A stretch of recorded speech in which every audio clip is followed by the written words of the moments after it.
We still have not recognised that domestic violence is an issue. We're still blind to the facts. We've been talking about it in the European Union now for the last 25 years, as long as I've been working in the European Union. It's unacceptable that we still do not class it as an offence against men and women, because it's against both very often. Charity begins at home, but violence also begins at home, and unless we start at home by saying no violence under any circumstances, we can't then move towards stopping the wars as far as I can see. It's one person's power over another, and this is unacceptable in this day and age. We are all equal human beings. We are all human beings, and we should value each other. This is missing. And if we don't start in the homes, then we won't actually stop violence around the world. So in order to get the peace that we also desperately need.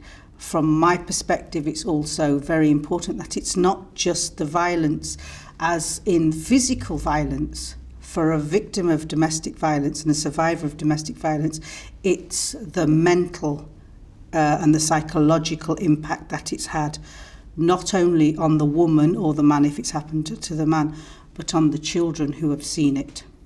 I know from personal experience the impact that it can have. I'm a survivor of domestic violence, and whilst I'd never wish it on anybody else, I am who I am today because of it.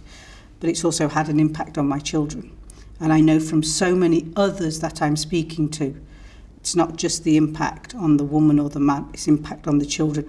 Those are the children seeing violence. They will think that violence is acceptable within their jobs, within their cities, within their countries. So it just keeps escalating. So please, let's start from the home. I still think the world is not accepting that domestic violence is unacceptable. I'm also working in India. My family are partly Indian. And there I get, it's cultural. It's always happened. Well, it hasn't always happened, and it hasn't always got to happen, and we have to make it stop.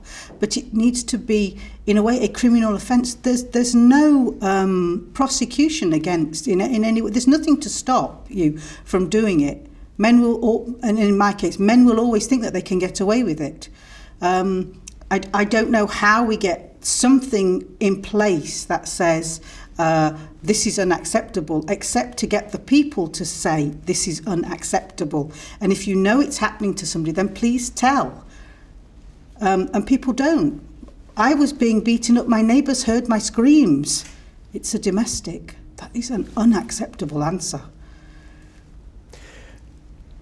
Specifically, in terms of your own network and your own organisation, what is it you anticipate being able to do to spread this message and try and generate support?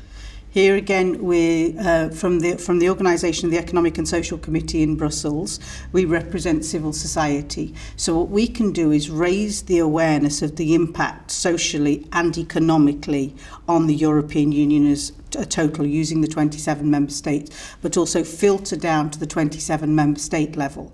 So we can say, okay, employers need to know how this is affecting you. Employees need to know how this is affecting you, and academics and consumers, and make it known that something needs to be done at a political level. So as well as the campaigning, we have to have the legal instruments. And the thing would be to try and bring in some legal instruments that actually say this is unacceptable and we can do something about it. We can get it to the 27 member states, and when we produce an opinion, and it's adopted by the plenary, and I have to say, I will face huge problems saying I want to do something on domestic violence, as I faced huge problems when I said I wanted to do something on the protection of children from sexual abuse. They'll all turn around and go, this is not a committee issue. We should be talking about growth. We should be talking about industry. We should be talking about universities. No, we should be talking about domestic violence, because it's happening to 1 in 3 women in the European Union. And then through our messages, we can then also use that in our external relations work to get to many other countries and regions around the world. So it's the ripple effect, which is exactly what's happening in the room today. It's that ripple effect. You've got a small group of people. You're a small group of people compared to the 7 billion people in the world. But if each of us affects one person and they affect one other person, that's how we transform it.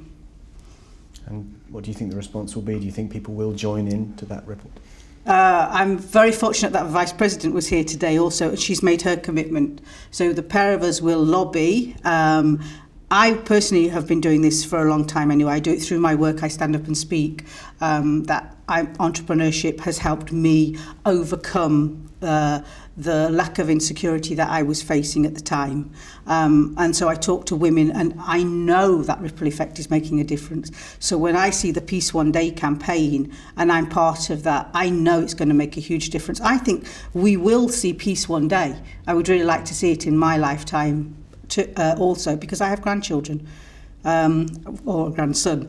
So I hope, it will be implemented. This ripple effect will work. I have faith, as you have faith.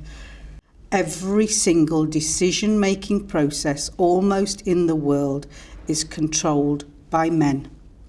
That means the women are we're the larger percentage that are going through domestic violence. It is happening to men also. But it is not on the agenda, and it is not top of the agenda, because the men are the ones in the decision-making process. And unless we can get gender balance, or at least 33% of women onto any decision-making process, anybody that's making some decisions, then we're not going to have change. And that's one of the things that I'm also personally fighting for, that in order to get a global change, we also have to change the dynamics. And that is, unfortunately, we are still working in a male-dominated environment, and that has to change. And we have the power to do that. The European Union is writing so many papers on gender equality. It is not practicing what it is writing, and now we have to start challenging that, because that way we can then really start focusing on the issues where women are more affected than men, because men have been in the decision-making process. You've said this already, but I'd love to hear you say it again. Do you think it's possible to create a world record for the largest reduction of global violence, including domestic violence, on Peace Day 2012? Is it possible? It's possible. Very easily possible, because, come on, social media, look what social media has done around the world. It's so easy to get this largest global movement towards this peace, not only this year, but next year and the year.